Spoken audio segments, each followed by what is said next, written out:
Ya jóvenes, hablemos ahora del aparato reproductor masculino. El aparato reproductor, de ambos sexos, como su nombre lo dice, tiene como función el de mantener y perpetuar la especie a través de el contacto, ¿verdad? Entre el hombre y la mujer, contacto sexual en este caso. Pues entonces la unión de ambos gametos van a dar origen a un nuevo ser. Entonces esa es la principal función. Los órganos genitales que conforman el aparato reproductor masculino van desde los que son órganos genitales externos y los órganos genitales internos. Los externos tenemos entonces el pene, testículo, epidídimo, que cuelgan en las bolsas, y los órganos genitales internos, como es la próstata, vesícula seminal, conducto deferente.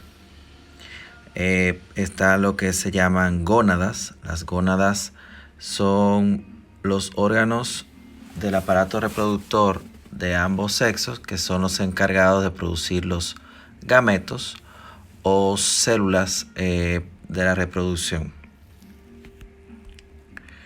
Hablamos entonces del testículo. El testículo, como sabemos, está suspendido, está ubicado a nivel de lo que es la región perineal. Está cubierto y suspendido en las bolsas o escroto.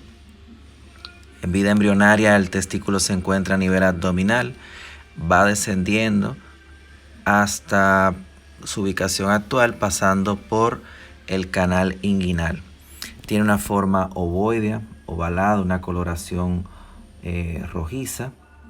Mide aproximadamente unos 4 centímetros aproximadamente de longitud. Y en su interior vamos a ver que el testículo está a través de septos, está dividido en lóbulos. Estos lóbulos contienen en su interior una cantidad importante de pequeños túbulos que se llaman túbulos seminíferos. Estos túbulos seminíferos contienen células que se llaman, entre las más principales están las células de Sertoli, la célula de Leydig.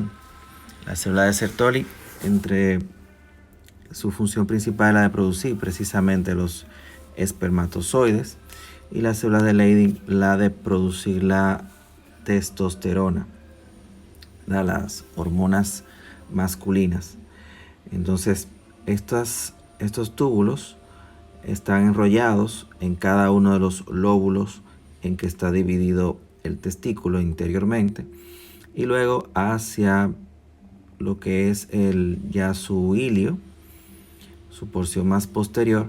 Entonces vemos como todos esos túbulos seminíferos se reúnen y forman unos vasos, unos tubos rectos o rete testis.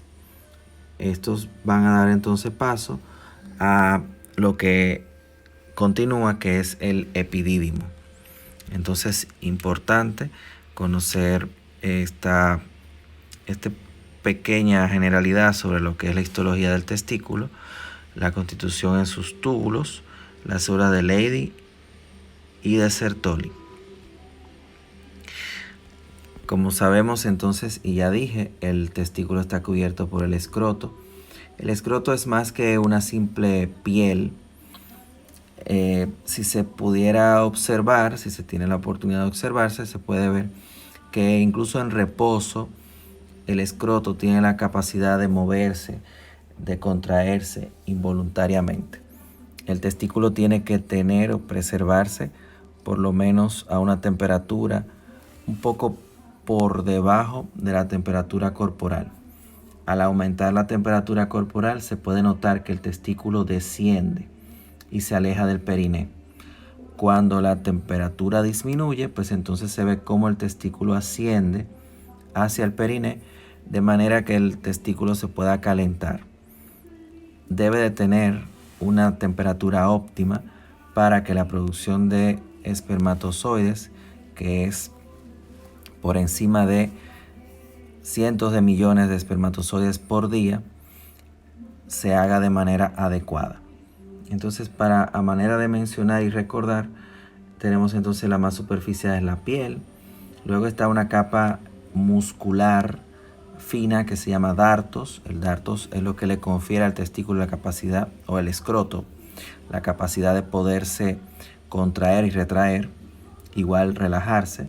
Después está la fascia espermática externa o superficial, que es continuación de la aponeurosis de uno de los músculos abdominales, el oblicuo externo. Después está la fascia cremastérica, que también es de un músculo, o sea, es continuación de una de las fascias de un músculo del abdomen, que es el oblicuo interno. La fascia espermática interna o profunda, que es continuación de la aponeurosis del transverso del abdomen, ¿verdad? Un músculo de la pared abdominal. Y finalmente está la túnica albuginea. O sea, la albuginea es una membrana que envuelve al testículo, tanto con dos hojas que se desdoblan, una que está íntimamente unida a él, que es la visceral, y una parietal que está en contacto con la fascia espermática profunda. Entonces el testículo se encuentra envuelto en una membrana, o más bien se continúa con un cordón que se llama cordón espermático. Este cordón espermático contiene el conducto deferente. Antes del conducto deferente y después del testículo tenemos entonces que la reunión de todos esos vasos o túbulos rectos se continúan con el epidídimo. El epidídimo es una estructura sacular compuesta por un enmarañado, ¿verdad?, de túbulos, de microtúbulos. Se estima que son cientos de metros si se pudieran estirar. Y aquí entonces en el interior del epidídimo se albergan los espermatozoides para terminar de madurarse. El epidídimo consta de una cabeza, un cuerpo y una cola. Mide aproximadamente unos 4 a 6 centímetros. Y está en el borde postero superior del testículo. A partir de ahí entonces sí, sigue el conducto deferente. Este es un túbulo que básicamente la función que tiene es la de transportar la secreción testicular y del epidídimo, o sea, los espermatozoides, transportarlo a través de todo lo que es el canal inguinal en el cordón espermático hasta la región entonces pélvica, donde se une a el conducto de la vesícula seminal y forman el conducto eyaculador, que desemboca entonces en la uretra prostática. Entonces, aquí aprovechando esta imagen, vemos el testículo en la bolsa. Miren el epidídimo en su borde póstero superior. El inicio entonces del conducto deferente. Como dije, el cordón espermático es una estructura que además de tener los vasos y nervios testiculares, también permite el paso del conducto deferente.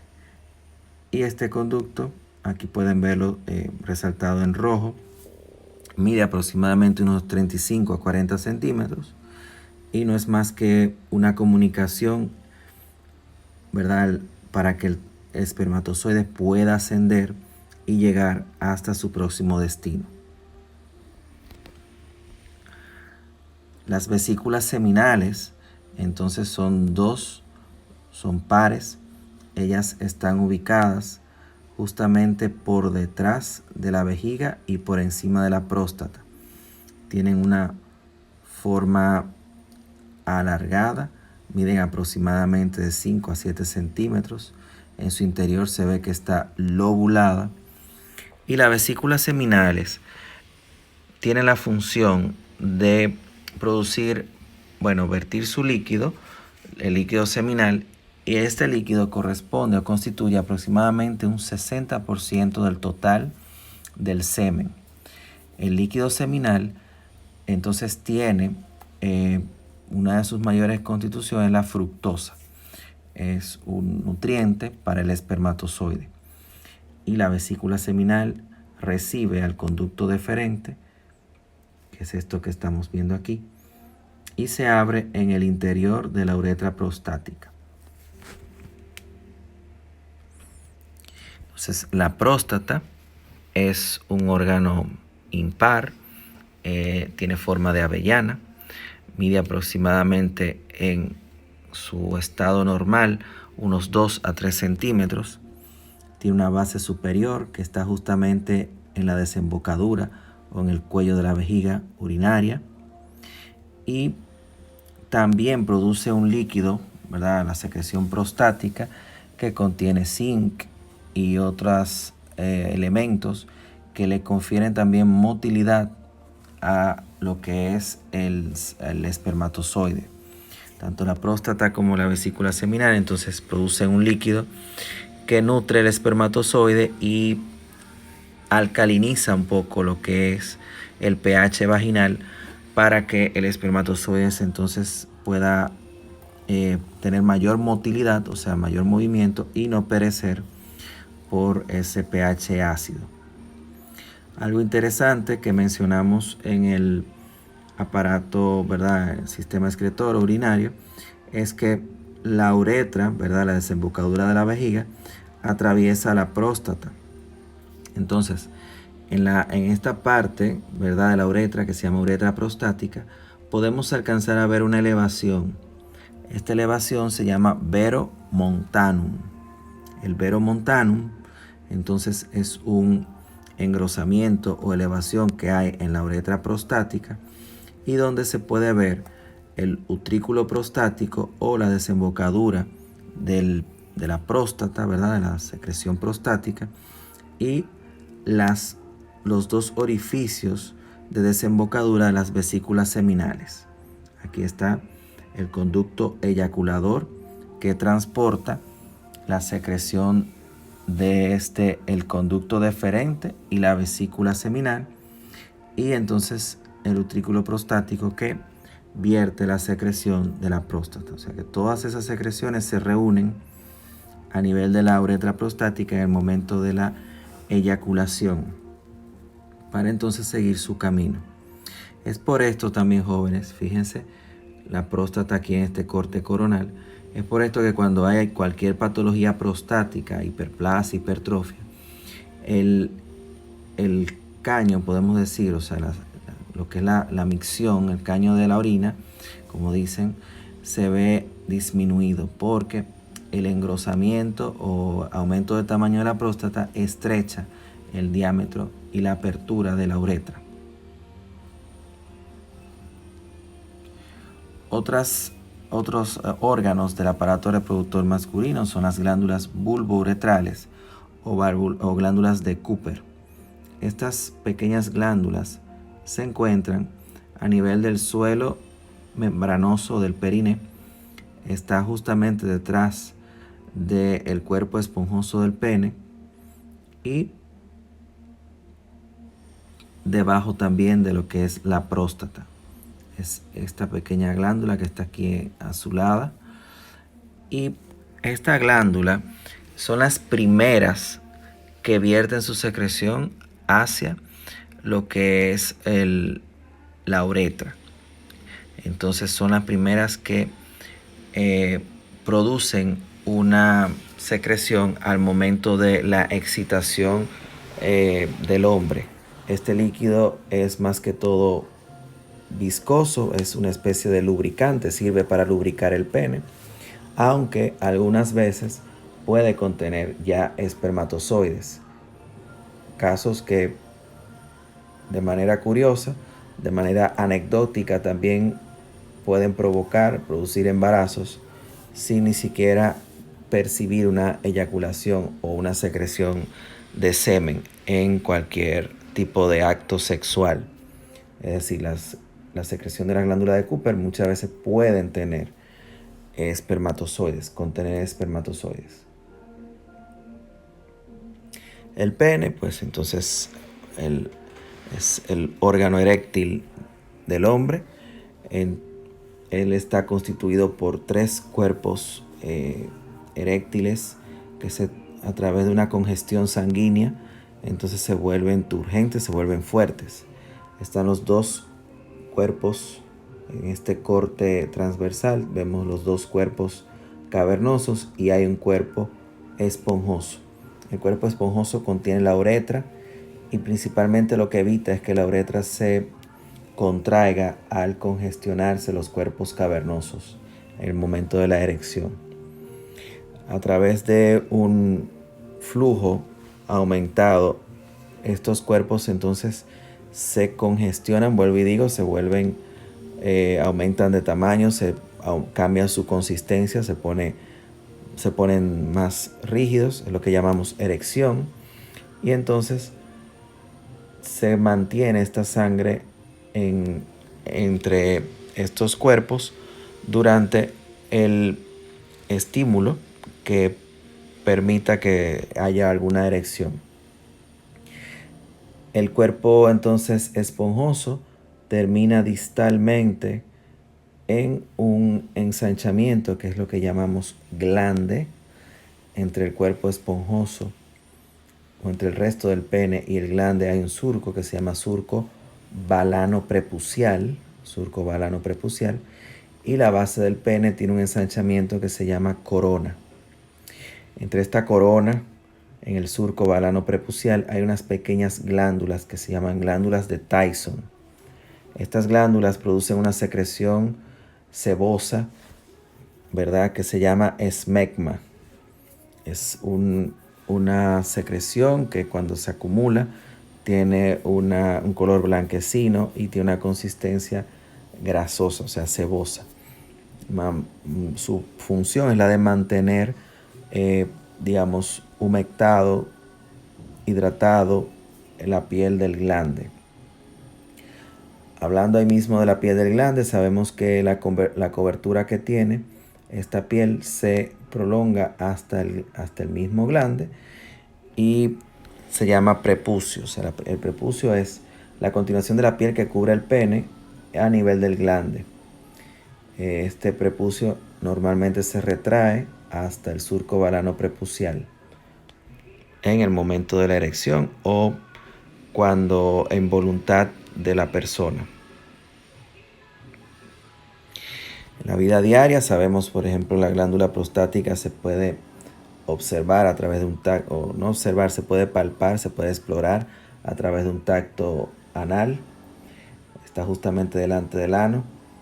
Esto es para que vean, muchas veces el testículo no desciende hasta el escroto.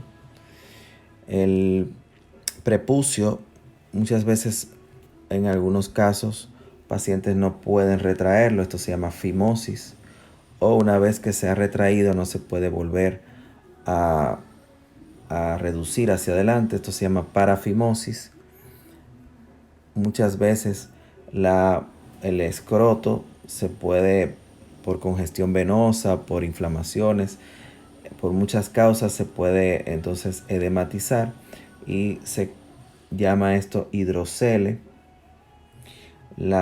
Hay unas erecciones que son entonces patológicas, se mantiene el pene con esta sangre en sus cuerpos cavernosos que entonces a la vez limita su irrigación. Esto se llama priapismo.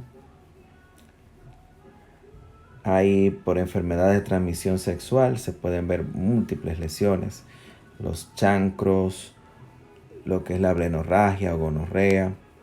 Y en el momento de la esterilidad o esterilización masculina, lo que se hace a nivel del cordón espermático, se ubica el conducto deferente y se secciona. Esto es en cuanto al aparato reproductor masculino.